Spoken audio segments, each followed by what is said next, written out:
श्रीमद् भगवद गीता तृतीय अध्याय श्लोक संख्या 36 में अर्जुन भगवान से प्रश्न पूछता है अर्जुन कि अथ केन प्रयुक्तोऽयं पापं चरति पूरुषः अनिच्छन्नपि वाष्णेय बलाद इव नियोजितः। अर्जुन ने पूछा कि हे कृष्ण, तो फिर यह मनुष्य स्वयं न चाहता हुआ भी बलात् लगाए हुए की भांति किससे प्रेरित होकर पाप का आचरण करता है।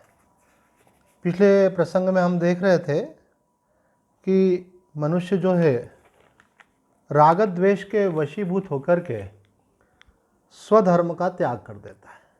स्वधर्म का मतलब होता है जो उसका कर्तव्य है, जो शास्त्र उसको आज्ञा देता है, जैसा करने से उसका कल्याण होता है। पर वैसा वो क्यों नहीं करता है? तो कहते हैं उसकी कहीं आसक्ति हो गई है, तो वो आसक्ति के कारण अपना कर्तव्य नहीं कर पाता है ना। जैसे किसी व्यक्ति की अन्य में आसक्ति हो जाए तो जो उसके अपने होते हैं उनकी वो उपेक्षा करने लगता है।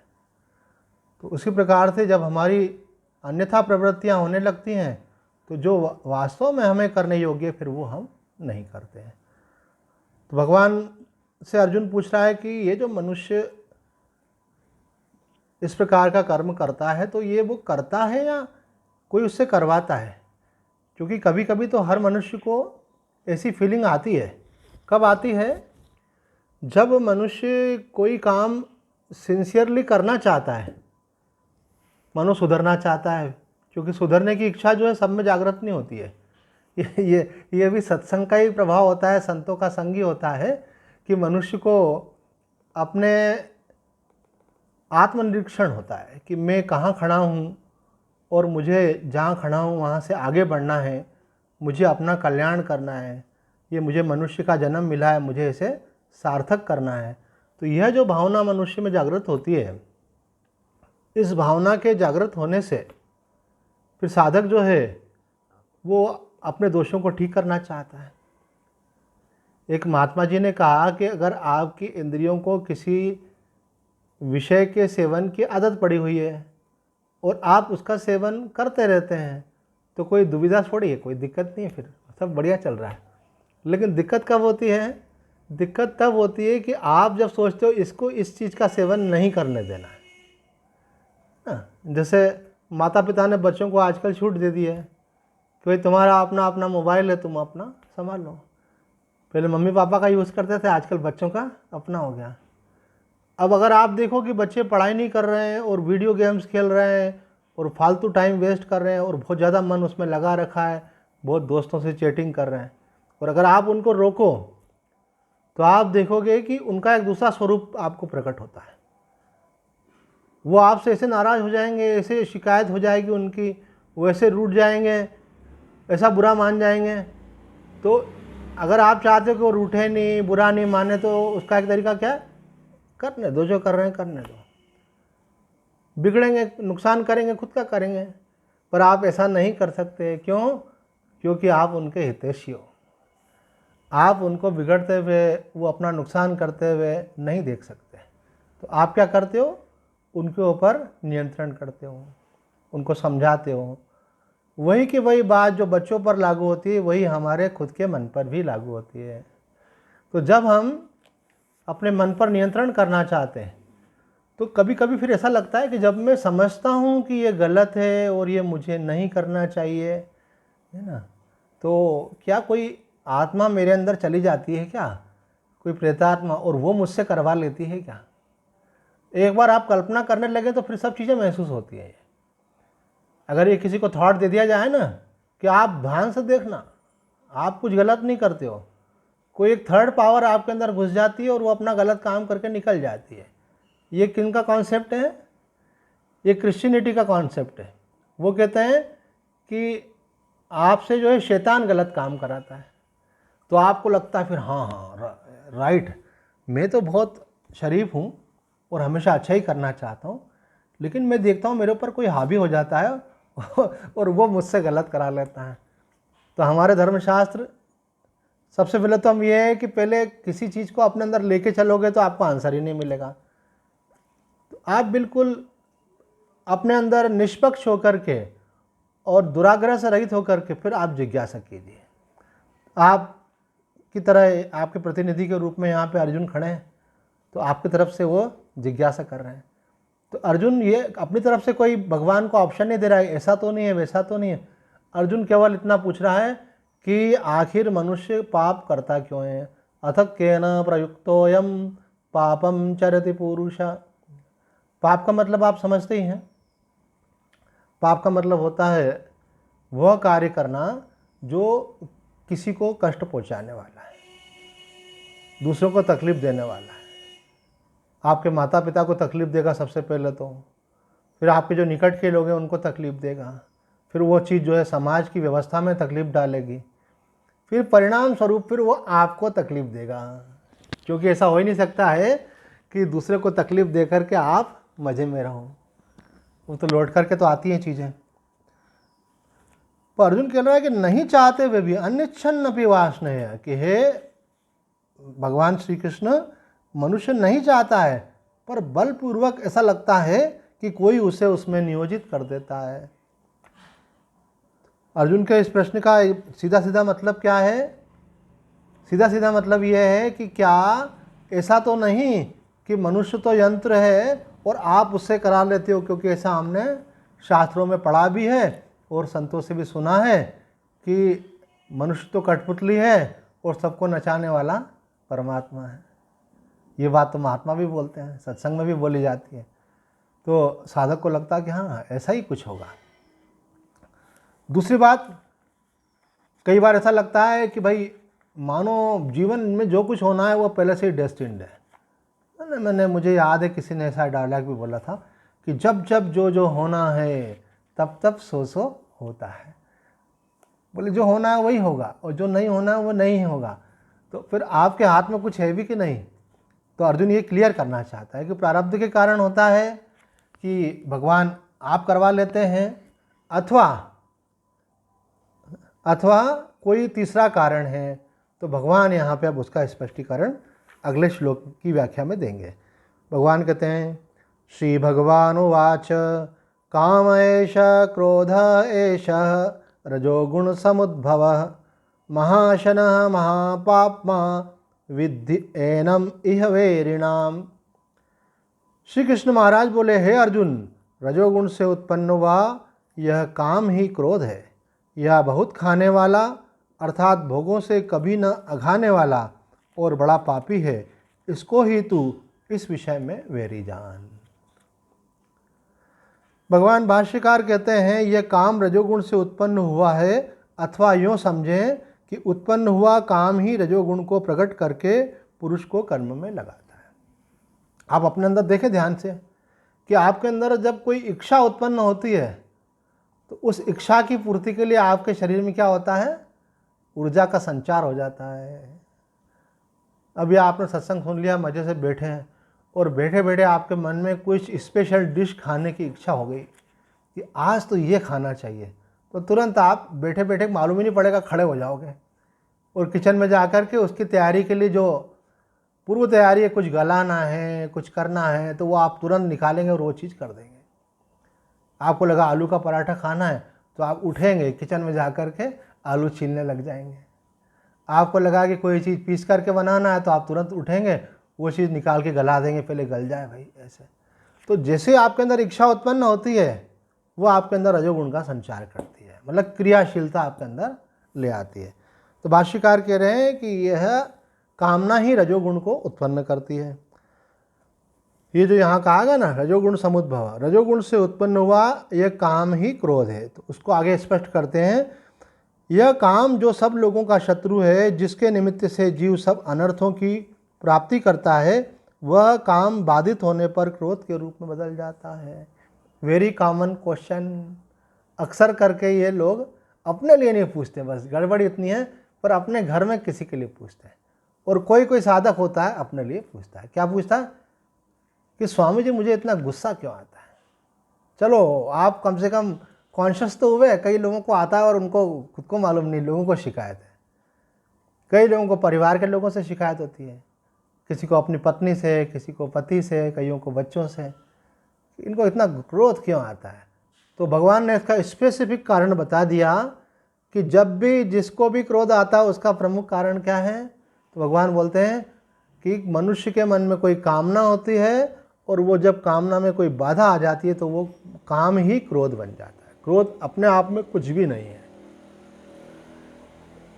एक माँ ने अपने परिवार के किसी व्यक्ति के लिए शिकायत करी कि स्वामी जी इनको बहुत क्रोध आता है। तो अब वो स्वामी जी के सामने तो डांट नहीं सकते जिसने शिकायत करी उसको। तो वो स्वामी जी को एक्सप्लेनेशन देने लगे कि स्वामी जी ये बात ऐसी कर देते हैं कि हमको क्रोध आ जाता है।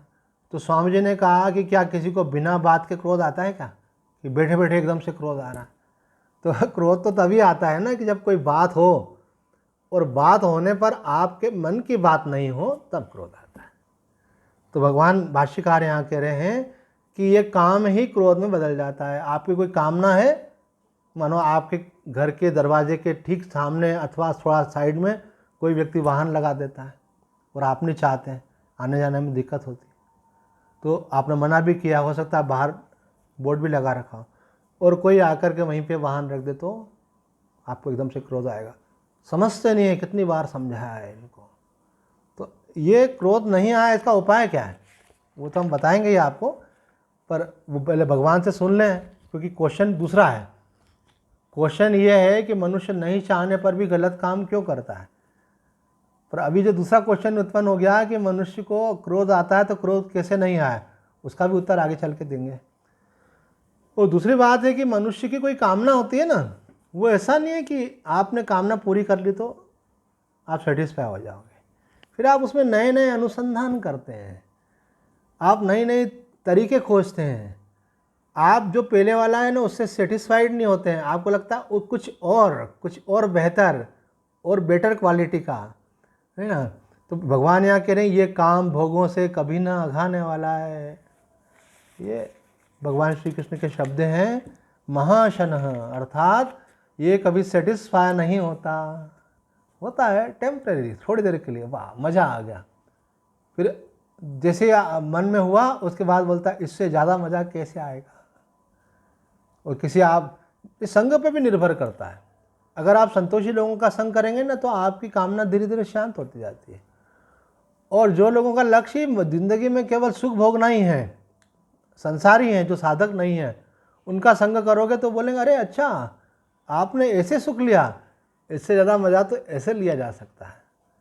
वो आपको नए आइडियाज़ देंगे और अधिक भोगने के बारे में।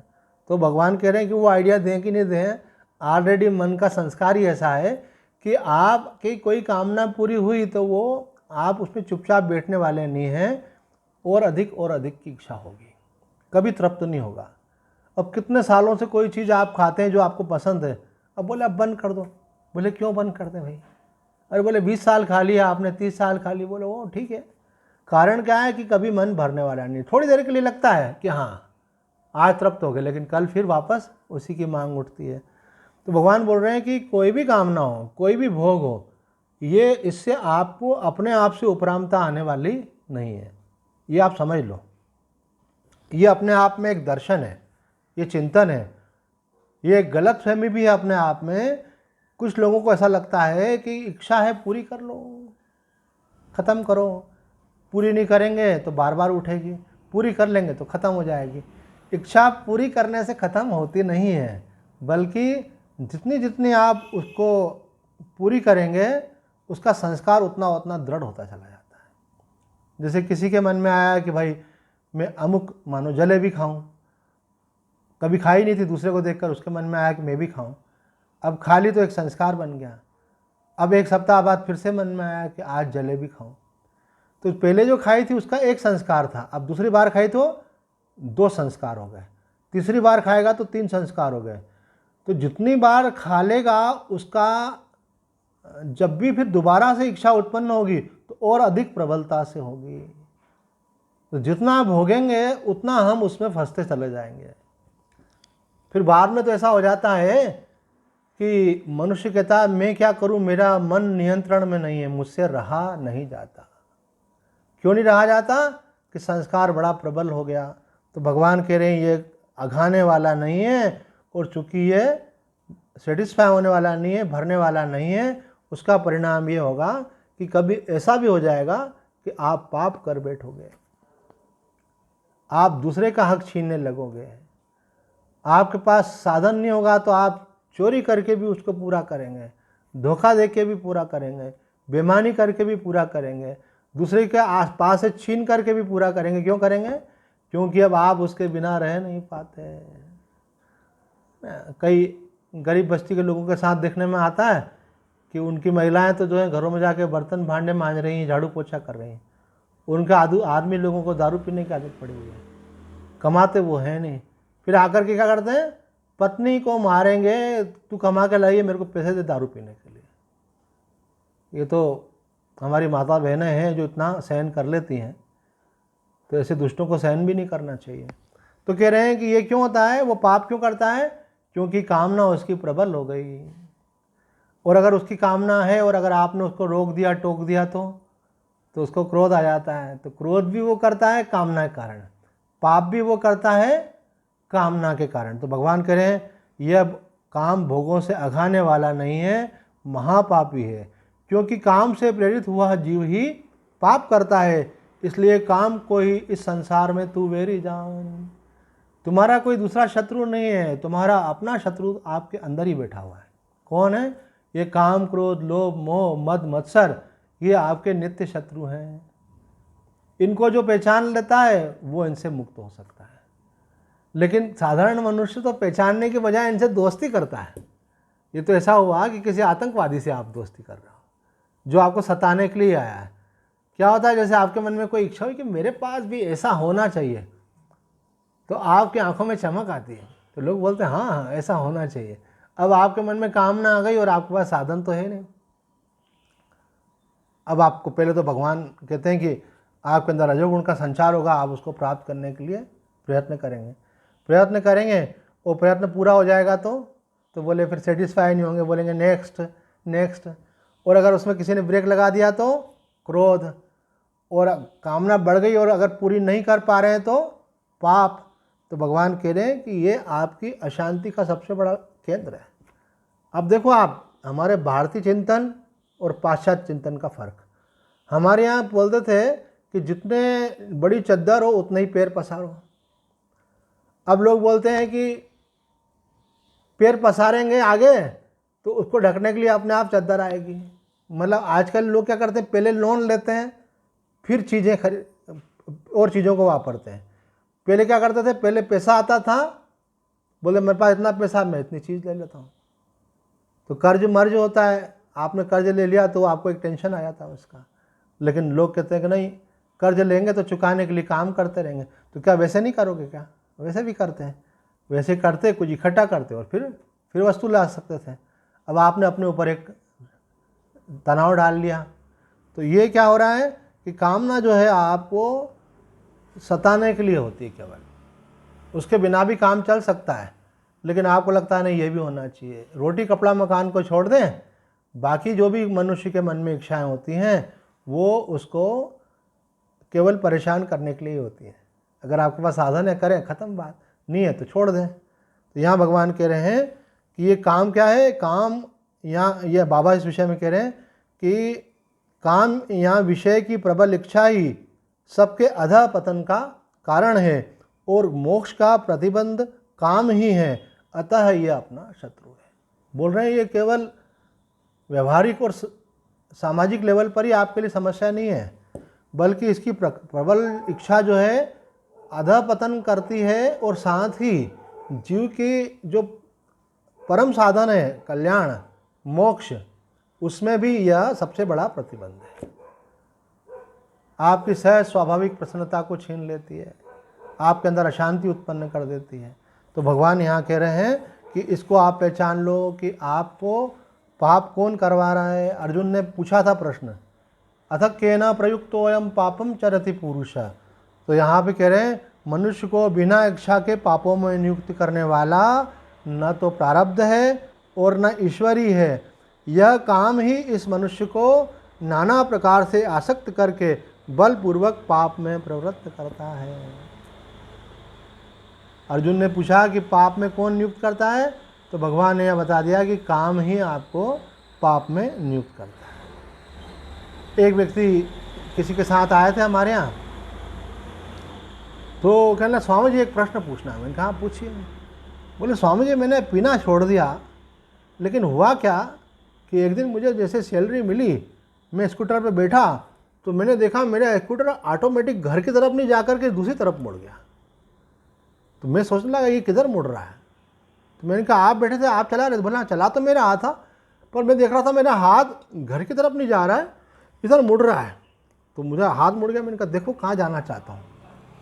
तो वो जाकर के जहाँ वाइन की शॉप थी वहीं जाकर के ब्रेक लगाया। मैंने किसने, आपने लगाया किसी और ने? बोले वही मैं सोच रहा था कि ये लगा कौन रहा है। और बोले ऑटोमेटिक मेरी जेब में हाथ गया, रुपए निकाले और मैंने बोला वो ब्रांड की विस्की तो देना। दुकानदार तो बैठा ही था देने के लिए, उन्होंने दे दी। तो बोले स्वामी जी ये ऑटोमेटिक क्या हो गया मेरे साथ में? मैंने बोला ये ऑटोमेटिक नहीं होता है, ये आपके अंदर जो सूक्ष्म कामना रहती है आपके अवचेतन में, वो आपको ड्राइव करती है। कॉन्शियस माइंड कहता है कि मुझे नहीं करना है, लेकिन आपका जो सब कॉन्शियस होता है वो बड़ा प्रबल होता है। मनोविज्ञान में कहा है कि आपका एक हिस्सा तो कॉन्शियस माइंड है और 6 हिस्सा सब कॉन्शियस माइंड है। तो आपकी पुरानी जो डिजायर्स होती है वो सब अवचेतन मन में रहती है, और ऊपर से आप सोचते हैं कि नहीं करना है, लेकिन अंदर बैठा रहता है करना है। तो वो आपसे बलपूर्वक आपकी इच्छा ही आपसे करवाती है। यही बात भगवान यहाँ कह रहे हैं कि ऑटोमेटिक नहीं होता है, वो आप ही अपने संस्कारों के कारण करते हैं। इसलिए साधक को उसके लिए फिर विशेष प्रयत्न करना पड़ता है। कैसे दूर होगा उसके कई उपाय बताए जाएंगे आगे, कामना को वश में कैसे करना।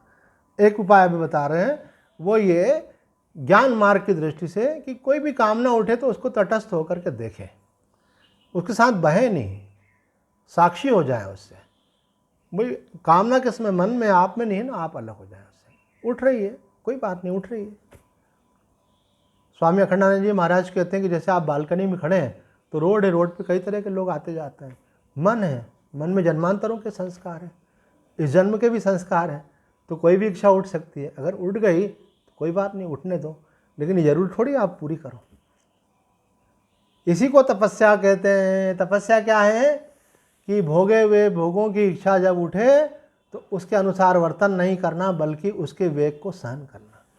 भगवान ने कहा है कि जो इसको वश में कर रहा है सयुक्त स सुखी नरा। भोगने वाला सुखी नहीं होता है, वो तो दुख में चला जाएगा, बल्कि समस्या में चला जाएगा, अधीन हो जाएगा, उसके परतंत्र हो जाएगा। 15 अगस्त को क्या है हमारा स्वतंत्रता दिवस।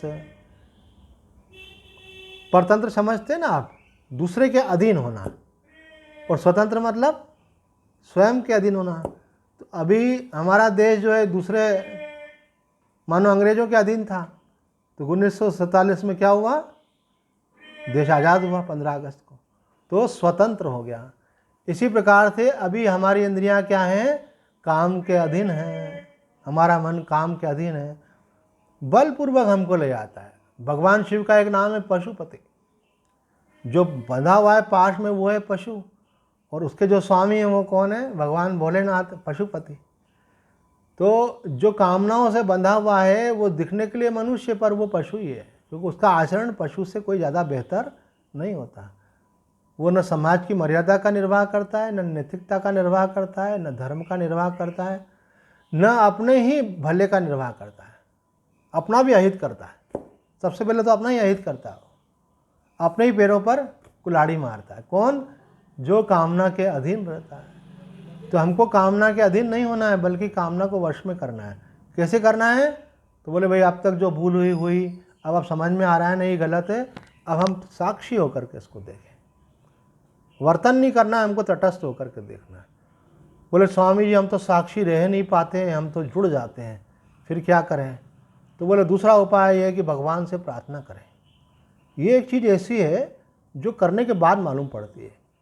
अगर आपसे कोई गलती होती रहती है बार बार, तो आपको 24 घंटे तो नहीं होती ना कोई भी गलती, तो जिस समय आपका मन शांत है, सात्विक है, आप भगवत उन्मुख हो सकते हैं, जो साधना का समय है आपका, उस समय भगवान से प्रार्थना करें, भगवान मैं ये भूल हमेशा करता हूँ, मुझ पर कृपा करो, मुझे शक्ति दो, मुझे इस भूल से मुक्त करो, मुझे सामर्थ्य दो इस भूल के अनुसार मैं व्यवहार नहीं करूँ, ये गलती मुझसे बार बार नहीं हो। तो आप जो ऐसा बोलेंगे इसमें दो तरफ से असर होगा। एक तो आपके अंदर ये संस्कार बन गया अंतःकरण में, तो वो दूसरे संस्कार को रोकने में हेल्पफुल हो जाएगा। दूसरी बात, आपने प्रेयर की तो ऑलमाइटी परमात्मा, सर्वव्यापक परमात्मा, तो जो काम आप नहीं कर सकते वो काम परमात्मा आपसे करवा सकता है, क्योंकि आपने प्रेयर की है। प्रेयर का मतलब क्या है? महात्मा गांधी कहते हैं प्रेयर ऐसा है कि आपको अपनी तरफ से कुछ खर्च नहीं करना पड़ रहा है, आपके लिए कोई दूसरा खर्च कर रहा है। आपको अपना प्रयास नहीं करना पड़ रहा है, आपके लिए परमात्मा की शक्ति प्रयास कर रही है। प्रेयर ऐसी है कि आपको मेहनत करके नहीं कमाना है, पिता ने कमा के रखा और आपको दिया, बेटा चल बिजनेस कर, मैं तेरे को इतने लाख रुपए, इतने करोड़ रुपए देता हूँ, आरंभ कर, ऐसे। तो भगवान की शक्ति का सहयोग लेना है, जो कि आपको देने के लिए सदैव तैयार है, जो आपका अपना ही है। तो प्रेयर नहीं करना अपने आप में बहुत घाटे का काम है ना। जैसा एक व्यक्ति ने बोला कि स्वामी जी मैंने मकान बनाया और अप्लाई किया था, तो मोदी जी की स्कीम है कि एक व्यक्ति को 2.5 लाख रुपए मिलेंगे, मकान का निर्माण करेगा। तो हमारा भी सेंशन हो गया, अभी हमको 2.5 लाख रुपए आ गए, वो स्वीकार हो गया हमारे। तो अगर आप अप्लाई नहीं करते तो 2.5 लाख कहाँ से आते हैं? तो प्रधानमंत्री जी ने जैसे आपके मकान बनाने में 2.5 लाख का सहयोग कर दिया, जैसे परमात्मा आपको 2.5 लाख नहीं अनंत लाख देने को तैयार है, लेकिन आप अप्लाई तो करो। वो अप्लाई करने का मतलब क्या है? प्रेयर करना। इसलिए प्रार्थना साधना का एक महत्वपूर्ण अंग है। हम लोग जब ध्यान में बैठते हैं रेगुलर, हम लोग अभी आजकल करवा नहीं पा रहे ऑनलाइन होने के कारण, तो रेगुलर ध्यान करवाते थे हम सत्संग के पहले। तो ध्यान में सबसे पहला पॉइंट क्या होता था कि भगवान से प्रार्थना करना कि हे भगवान मुझे असत्य से सत्य की ओर ले चलें, हे भगवान मुझे अज्ञान से ज्ञान की ओर ले चलें, हे भगवान मुझे मृत्यु से अमरता की ओर ले चलें। क्योंकि आपके प्रयासों में कब कहाँ कैसे गलती हो जाए ये आप पकड़ नहीं पाओगे, लेकिन अगर आपने प्रेयर किए तो फिर भगवान के ऊपर आ जाता है कि वो आपकी गलती को ठीक करें। आप ध्यान में भी गलती कर सकते हो, आप पाठ में भी गलती कर सकते हो, आप जप में भी गलती कर सकते हो। बताया था ना, अगर गलत जप करते हैं तो गलत फल भी मिलता है, इंद्रासन की जगह निंद्रासन भी मिल जाता है। क्यों? क्योंकि आपने गलत कर दिया। आप पुत्र चाहते हो तो पुत्र प्राप्ति की जगह पुत्री प्राप्ति भी हो जाता है। क्यों? क्योंकि आपने मंत्र का उच्चारण गलत कर दिया। देई माँ तनयम कृष्ण की जगह तनया कृष्ण कर दिया। तो गलती तो आपसे बहुत जगह हो सकती है, यज्ञ में भी गलती हो सकती है, जप में भी गलती हो सकती है, ध्यान में तो सबसे ज़्यादा संभावना रहती है। ध्यान के विघ्न बताए हैं, तो उन विघ्नों में से किसी एक विघ्न में अटक गए, आप रसास्वाद में अटक गए, आप आनंद लेने लग गए, तो आप रुक गए आनंदमय कोश में, आपका लय हो गया और आप स्तब्ध हो गए, आपको लक्ष्य का अनुसंधान छूट गया, तो बाधा हो गई। तो कई तरह से बाधाएं होती हैं। लेकिन यदि आपने भगवान को प्रेयर कर दी तो कोई भी गलती हो रही होगी तो आपको भगवान या तो अंदर से सजग कर देंगे, अथवा तो भगवान बाहर से किसी को निमित्त बना करके आपको संकेत करेंगे, ऐसा नहीं ऐसा करना चाहिए। इसलिए साधक को क्या करना चाहिए? भगवान की सहायता के लिए अपनी साधना का एक अंग भगवान से प्रार्थना अवश्य करना चाहिए। तो कामना पे विजय प्राप्त करने की बात हो रही थी। प्रसंग चला था कि कामना में जब कोई बाधा आ जाती है तो क्रोध आ जाता है। तो हमने कहा था इसका उत्तर आगे देंगे, तो अब इसका उत्तर दे देते हैं कि भाई क्रोध नहीं आया इसके लिए उत्तर ये है कि हमको ऐसा सोचना चाहिए कि जो होता है वो सब मनुष्य के द्वारा ही होता है, ऐसा नहीं है। उसके कई फैक्टर्स होते हैं, उसके संस्कार हैं, पूर्व संस्कार। वो आज चाह रहा है कॉन्शियसली कि हम नहीं करें, लेकिन उसके संस्कार उससे करवा रहे हैं। तो उन संस्कारों पर विजय प्राप्त करना एकाएक तो नहीं होता है, शनि शनि होता है, संकल्प पूर्वक ही होता है। तो जब हम भगवत इच्छा को स्वीकार नहीं करते हैं, जब प्रारब्ध को स्वीकार नहीं करते हैं, हम जब मनुष्य को उसके पूर्व संस्कारों के वो अनुसार वर्तन कर रहा है ये स्वीकार नहीं करते हैं, तो हमको लगता है इसको समझाया था फिर भी ये कर रहा है। पर मनुष्य की आदत पड़ी है तो एकाएक तो दूर नहीं होती है। उसके लिए मनुष्य को प्रयत्न करना पड़ता है, दृढ़ संकल्प करना पड़ता है। जब दृढ़ संकल्प करके आदमी नियमन करना शुरू करता है तब भी उसमें कई बार वो फिसल जाता है। तो फिर कई बार उसको उसके लिए अपने आप को पनिशमेंट भी देना होता है कि नहीं, है ना। स्वामी अखंडानंद जी महाराज ने कहा है कि जैसे आपको कोई गलत आदत पड़ी हुई है ना। उदाहरण के लिए आजकल लोगों को कौन सी गलत आदत पड़ी हुई है कि यूट्यूब पे टाइम वेस्ट कर रहे हैं, व्हाट्सअप पे कर रहे हैं, फेसबुक पे कर रहे हैं। तो आपका टाइम चला गया, आपको लगा रहे हम तो ध्यान नहीं कर पाए, हम तो जप नहीं कर पाए, हम तो स्वाध्याय नहीं कर पाए, हमारा आवश्यक कर्तव्य नहीं कर पाए और हमने मोबाइल पे टाइम वेस्ट कर दिया। कल से नहीं करेंगे, फिर कल कर दिया, परसों से नहीं करेंगे, फिर परसों कर दिया, फिर क्या करोगे आगे। तो फिर अपने आप को पनिशमेंट दो एक कि अगर हम ये भूल करेंगे तो उसके प्रायश्चित के स्वरूप ऐसा करेंगे। कुछ प्रायश्चित निर्धारित करो। प्रायश्चित के अंदर कहा जाता है कि जप के द्वारा प्रायश्चित होता है। आपने सोचा कि अगर ऐसी भूल करी तो इतनी माला ज़्यादा जप करेंगे। प्रायश्चित के रूप में खाने पीने का व्रत लिया जाता है कि अगर हमने भूल करी तो उस दिन हम एक समय भोजन नहीं करेंगे। तो अपने आप आपको लगेगा अरे भाई हमने गलती की, इसके लिए उपवास किया हमने। अथवा आपने किसी प्रिय वस्तु का त्याग किया, आपने बोला आज भोजन तो करेंगे लेकिन बिना नमक का करेंगे, भूख सहन नहीं होती है लेकिन बिना स्वाद वाले ही खा लेंगे। आपको आदत पड़ी हुई है मानो चाय पीने की, तो आप बोलेंगे कि आज अगर हमने ये भूल करी तो आज चाय नहीं पियेंगे। तो जैसे ही भूल करने जाएंगे तो चाय आगे खड़ी हो जाएगी, अरे ये क्या कर रहे हो, मेरा परित्याग करना है क्या आज। बोले नहीं करना है, तो बोले भूल मत करो।